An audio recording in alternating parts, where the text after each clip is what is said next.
새벽 4시 시골 마을은 아직 깊은 잠에 빠져 있었습니다. 하지만 박철수의 집에는 이미 불이 켜져 있었어요. 73세의 그는 부엌 탁자에 앉아 떨리는 손으로 편지를 읽고 있었습니다. 편지 한 장이 그의 마음을 송두리째 흔들어 놓았거든요. 할아버지, 저 정말 힘들어요. 여기 사람들이 저를 해병충 할아버지, 손자라고 불러요. 철수의 가슴이 덜컥 내려앉았습니다. 손자 민석이 보낸 편지였어요. 글씨가 평소보다 많이 흔들려 있었고 곳곳에 눈물 자국이 번져 있었습니다. 오늘의 사연 이야기는 월남에 참전한 73세 철수 할아버지 사연입니다. 매일 새로운 사연을 올려드립니다. 그럼 시작하겠습니다. 이강호 중위님이 매일 저한테 그러세요. 해병대 출신들은 다 문제 있다고. 할아버지가 해병대 출신이라서 저도 똑같을 거라고요. 철수는 편지를 내려놓고 깊은 한숨을 내쉬었어요. 가슴 한켠이 아려왔습니다. 벽에 걸린 낡은 사진을 바라보았어요. 베트남 전쟁 당시 해병대 복무 시절 사진이었습니다. 젊은 시절에 그는 동료들과 함께 씩씩하게 웃고 있었어요. 그 옆에는 아들 동혁의 군복 사진도 걸려 있었습니다. 아들도 아버지를 따라 해병대를 선택했었죠. 하지만 아프가니스탄에서 돌아오지 못했어요. 동혁아, 이제 민석이까지. 철수의 목소리가 떨렸습니다. 아들을 잃은 지 5년이 지났지만 그 아픔은 여전했어요. 그래서 손자 민석이 더욱 소중했습니다. 세상에 남은 유일한 가족이었거든요. 편지를 다시 펼쳤어요.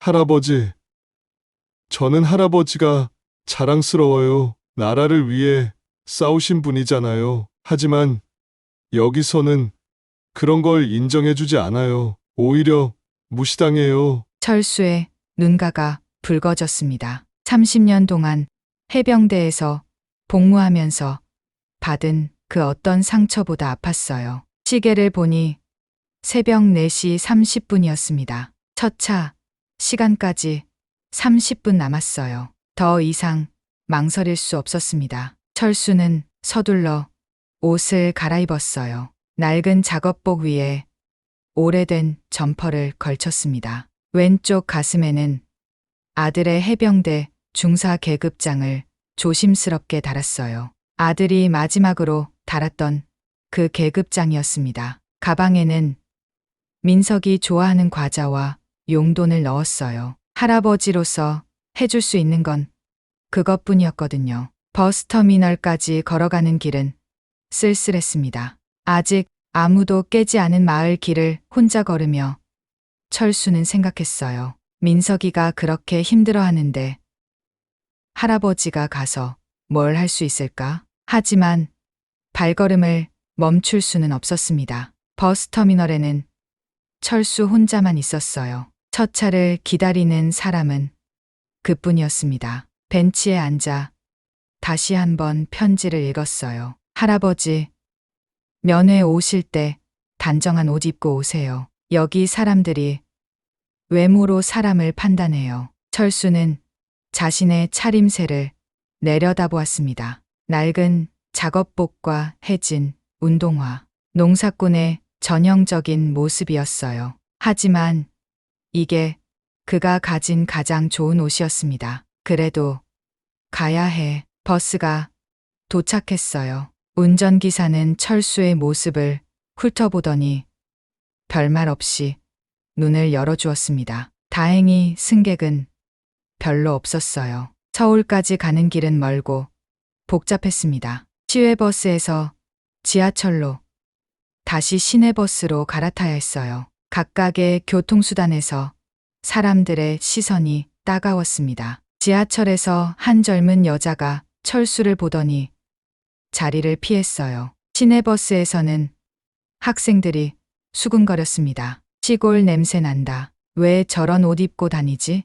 철수는 모든 걸 들었지만 내색하지 않았어요. 익숙한 일이었거든요. 하지만 마음 한 구석이 쓰라렸습니다. 민석이도 이런 기분일까? 드디어 부대 앞에 도착했습니다. 철수의 심장이 두근거렸어요. 오랜만에 보게 될 손자 생각에 가슴이 벅찼습니다. 하지만 부대 정문 앞 경비병이 그를 가로막았어요. 어디서 오셨습니까? 시골에서 왔는데요. 박민석 이등병 면회 왔습니다. 경비병은 철수의 차림새를 위아래로 훑어보았습니다. 표정이 별로 좋지 않았어요. 신분증 주세요. 철수가 신분증을 건네자 경비병은 오랫동안 들여다보았어요. 마치 가짜인지 확인하는 것 같았습니다. 그때 한 장교가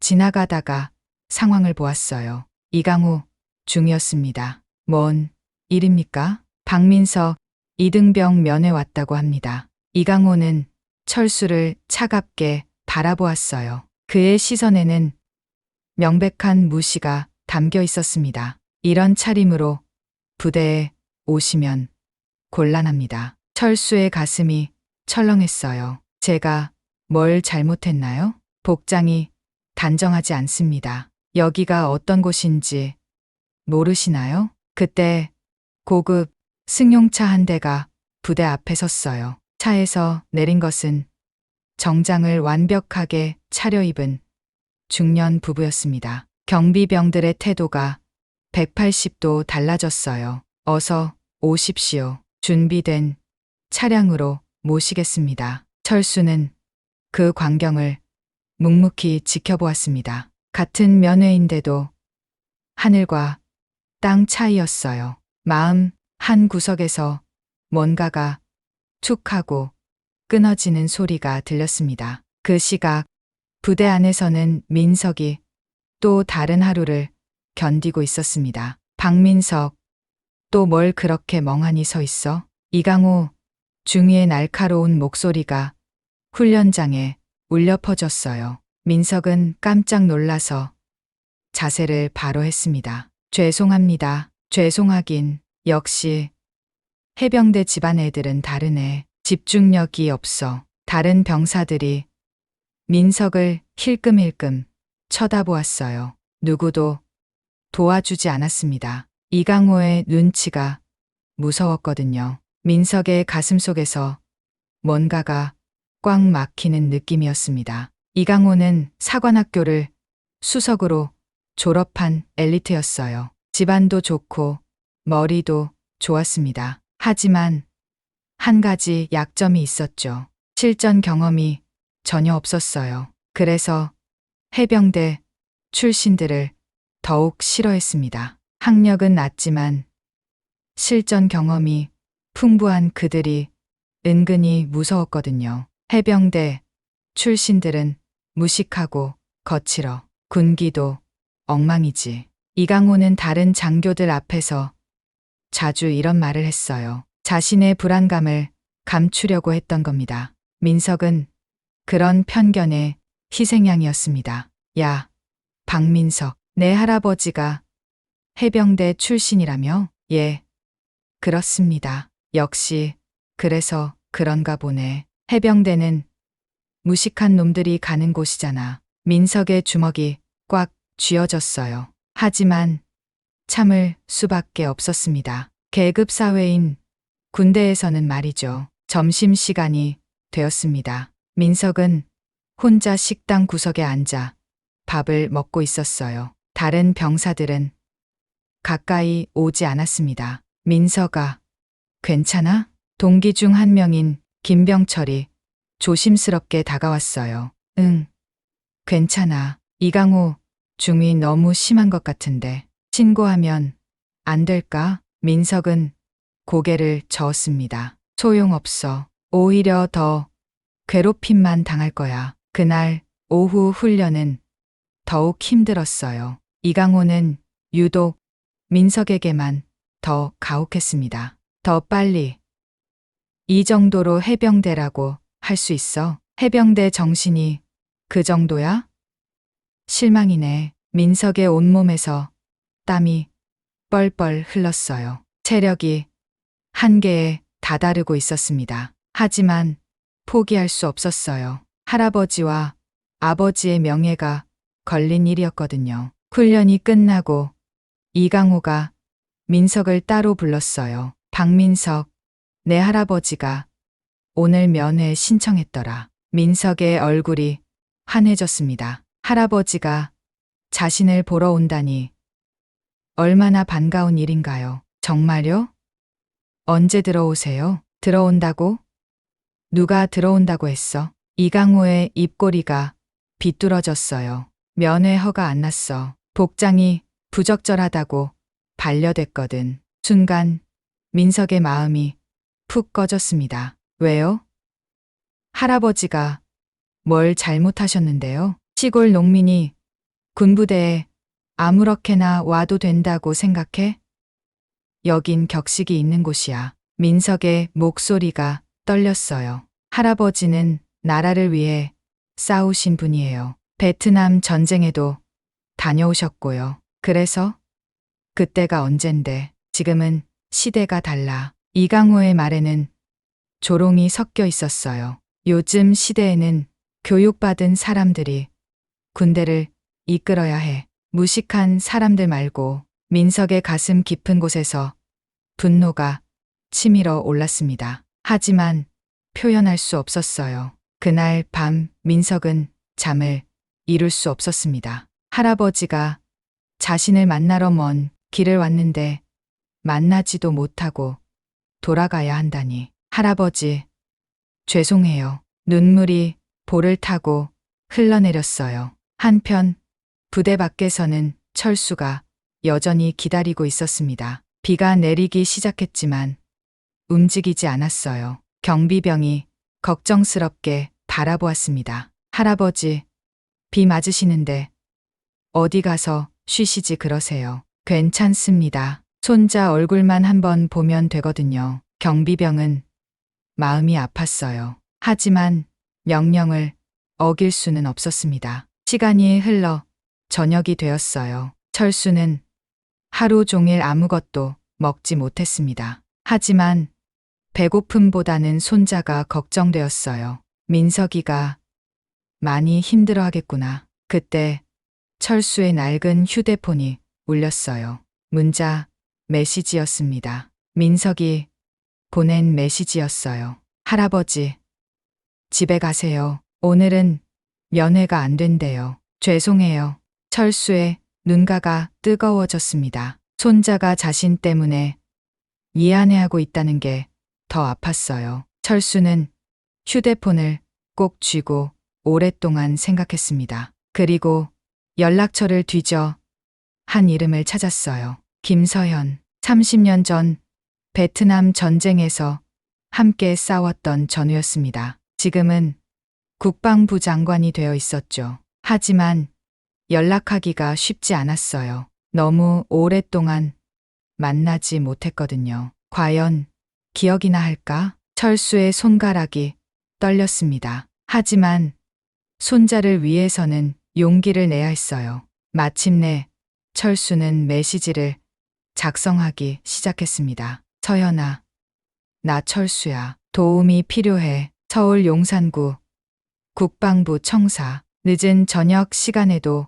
불이 켜진 장관실에서 서연이 보고서를 검토하고 있었습니다. 핸드폰이 울렸어요. 문자 메시지였습니다. 발신자를 보는 순간 서연의 눈이 커졌어요. 서연아, 나 철수야. 도움이 필요해. 서연의 손이 떨렸습니다. 30년 만에 받는 전우의 연락이었거든요. 베트남 전쟁에서 함께 싸웠던 그 철수. 자신의 목숨을 구해준 은인 말이에요. 서연은 바로 전화를 걸었습니다. 철수야? 정말 너야? 서연아. 철수의 목소리가 떨리고 있었어요. 30년의 세월이 흘렀지만 여전히 그 목소리였습니다. 뭔 일이야?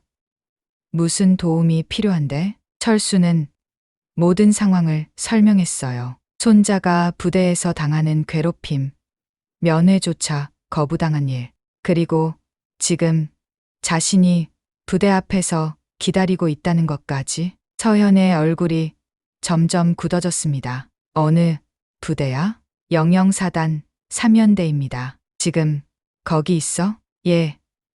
정문 앞에 있어요. 서현은 즉시 결정을 내렸어요. 움직이지 마. 내가 지금 간다. 그 시각 부대에서는 더 심각한 일이 벌어지고 있었습니다. 민석이 훈련 중에 갑자기 쓰러진 거예요. 박민석이 어떡하지? 동료 병사들이 황급히 달려왔습니다. 민석의 얼굴은 창백했고 의식을 잃은 상태였어요. 과로와 스트레스가 한계에 달한 것이었습니다. 의무병 불러. 훈련장이 순식간에 아수라장이 되었어요. 이강호가 달려왔습니다. 상황을 본 그의 얼굴이 일그러졌어요. 뭐야, 이건? 왜 이런 소동을 피워? 민석이가 쓰러졌습니다. 쓰러졌다고? 꾀병 아니야? 병사들이 믿을 수 없다는 표정으로 이강호를 바라보았어요. 중위님, 진짜 의식을 잃었어요. 의무대로 빨리 옮겨야 합니다. 하지만 이강호는 망설였어요. 만약 이 일이 상부에 알려지면 자신에게 책임이 돌아올 수도 있었거든요. 일단 조용히 해. 너무 소란 피우지 마. 그때 천둥 소리가 들렸습니다. 멀리서 검은 구름이 몰려오고 있었어요. 곧 큰 비가 내릴 것 같았습니다. 30분 후 하늘에서 폭우가 쏟아지기 시작했어요. 부대 뒤편 산간 지역에 너무 많은 비가 내렸습니다. 갑자기 경보음이 울렸어요. 산사태 발생, 민간인 대피 필요, 구조대 출동. 부대 전체가 긴급 상황에 빠졌습니다. 인근 마을에 산사태가 발생해서 주민들이 고립된 거예요. 부상자도 여러 명 있었습니다. 이강호는 완전히 당황했어요. 이런 실전 상황은 처음이었거든요. 어떻게 하지? 구조 계획을 어떻게 세우지? 다른 장교들도 마찬가지였습니다. 책으로만 배운 이론과 실제 상황은 완전히 달랐어요. 일단 구조대를 보내자. 어디로? 어떤 장비를 가지고?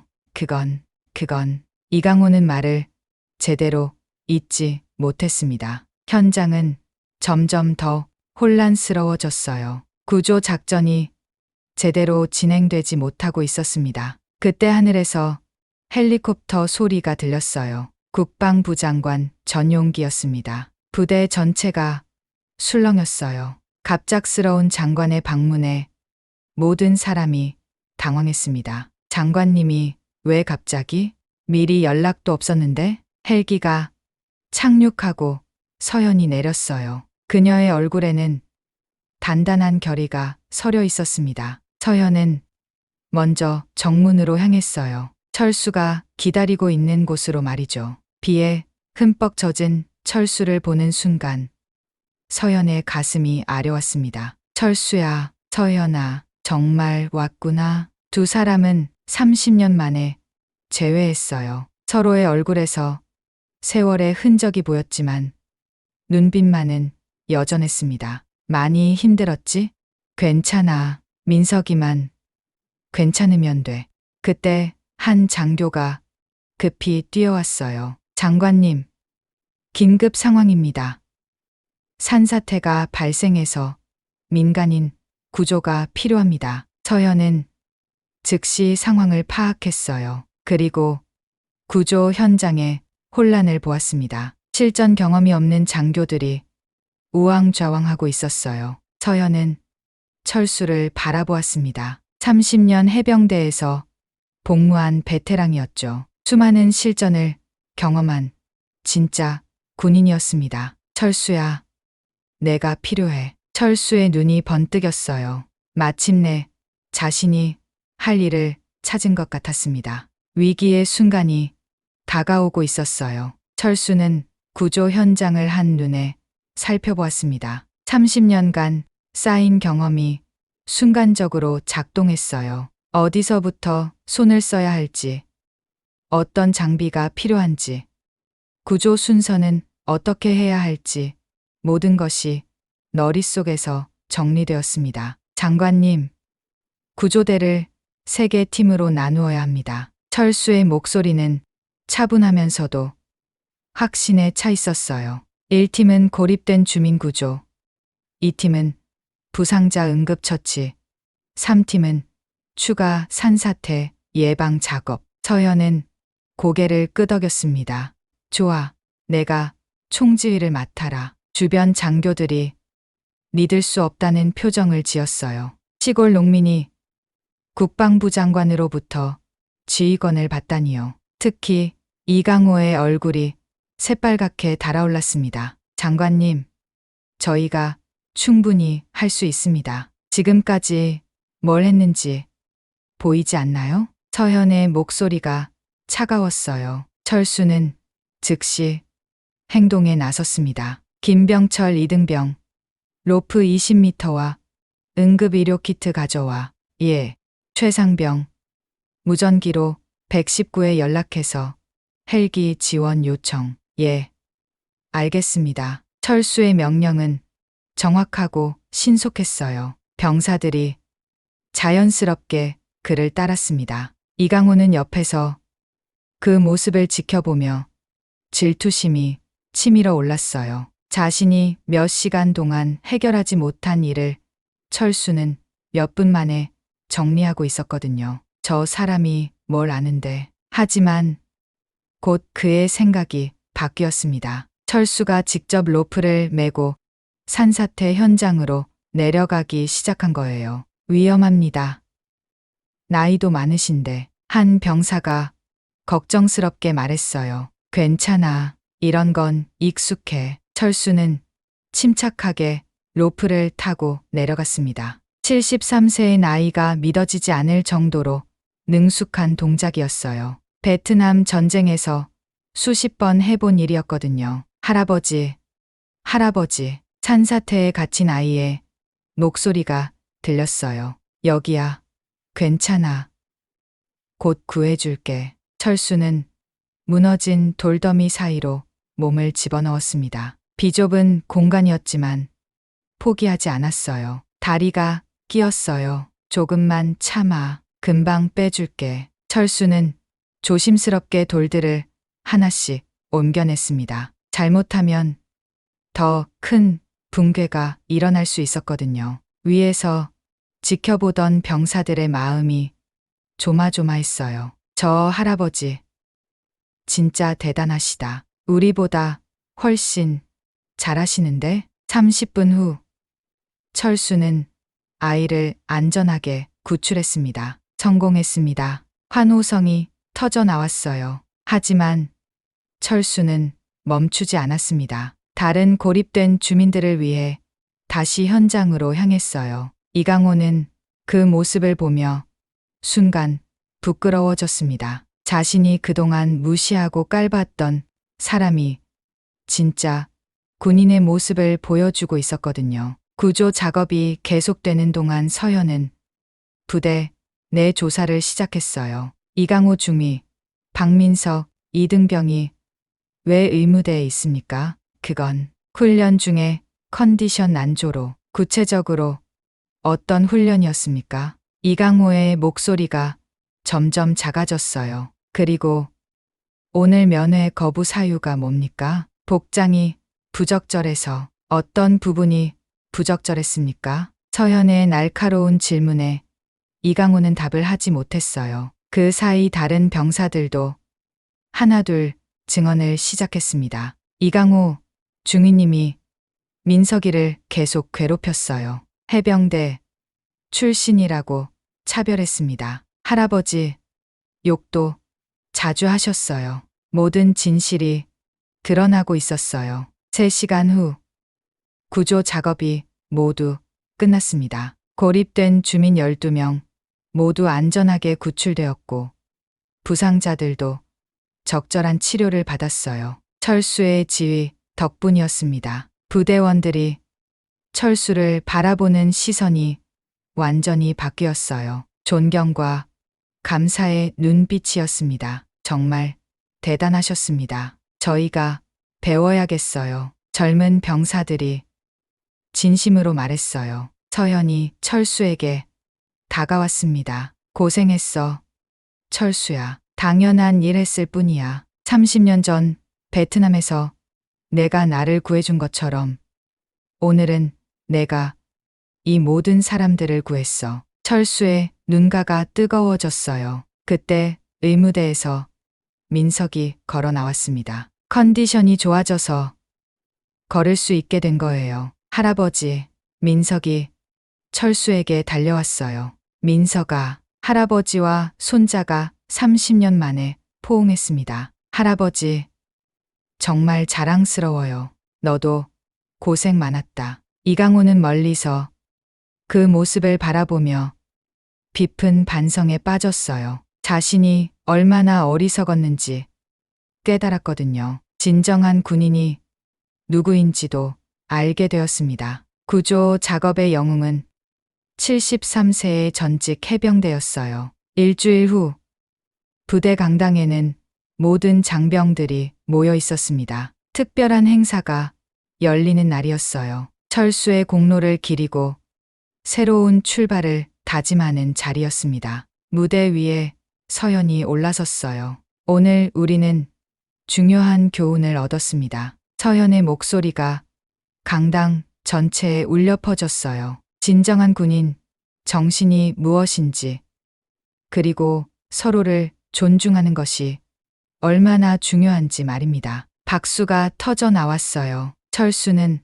앞자리에 앉아 있었습니다. 깔끔하게 다린 정장을 입고 있었어요. 가슴에는 여전히 아들의 계급장이 달려 있었습니다. 민석도 옆에 앉아 할아버지를 자랑스럽게 바라보고 있었어요. 박철수 어르신을 무대로 모시겠습니다. 철수가 천천히 일어났어요. 박수 소리가 더욱 커졌습니다. 무대에 오른 철수는 잠시 말을 잇지 못했어요. 감정이 북받쳐 올랐거든요.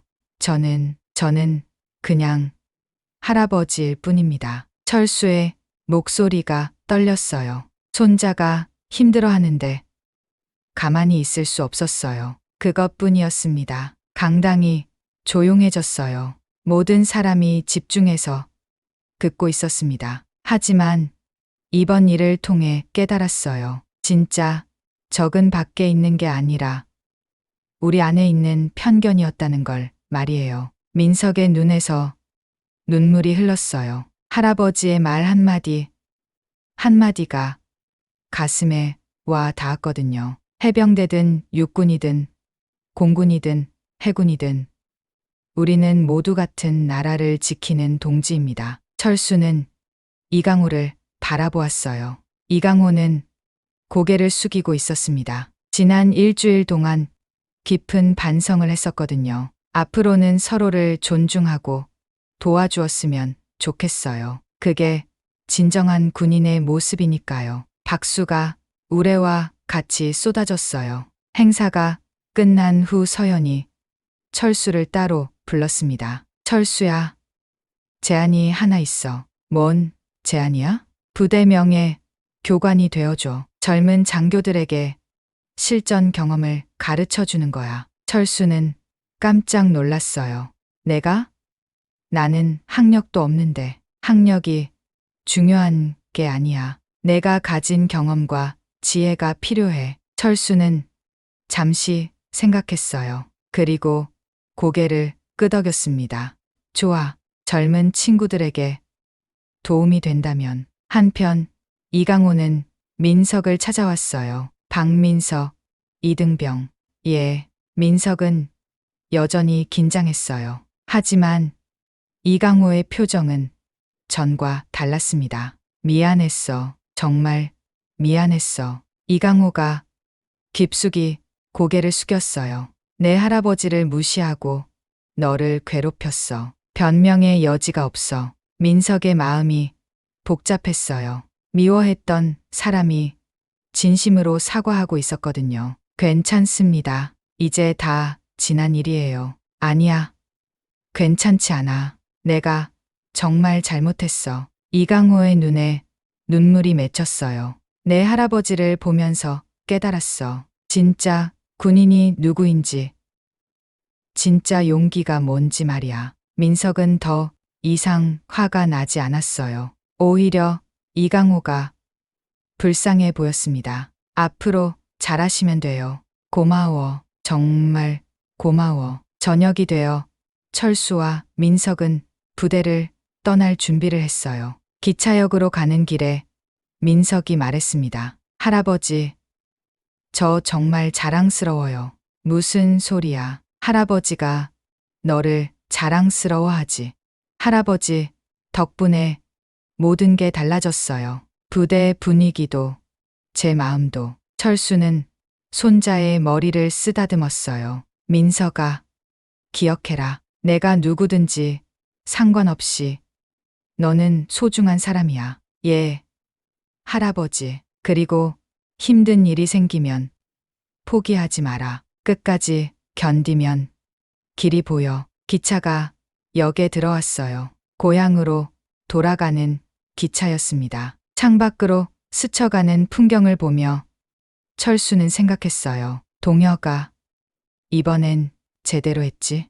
마음속으로 하늘나라에 있는 아들에게 말했어요. 내 아들을 지켜냈어. 그리고 올바른 길을 가르쳐줬고, 고향 마을에 도착했을 때는 이미 어둠이 내려앉아 있었어요. 하지만 마을 회관에 불이 켜져 있었습니다. 마을 사람들이 기다리고 있었던 거예요. 철수 형님 오셨다. 우리 마을의 영웅이야. 마을 사람들의 환영을 받으며 철수는 미소를 지었어요. 집에 도착해서 철수와 민석은 뒷마당으로 나갔습니다. 동혁의 사진이 있는 곳이었어요. 아빠, 다녀왔어요. 민석이 아버지 사진에 대고 말했어요. 할아버지가 정말 멋있었어요. 아빠도 자랑스러워 할 거예요. 철수도 아들 사진을 바라보며 조용히 말했습니다. 동혁아, 이제 민석이도 진짜 어른이 됐어. 내가 지키려던 나라가 조금씩 나아지고 있어. 별이 총총한 밤하늘 아래서 할아버지와 손자는 새로운 희망을 품었어요. 더 나은 내일을 위한 첫걸음이었습니다.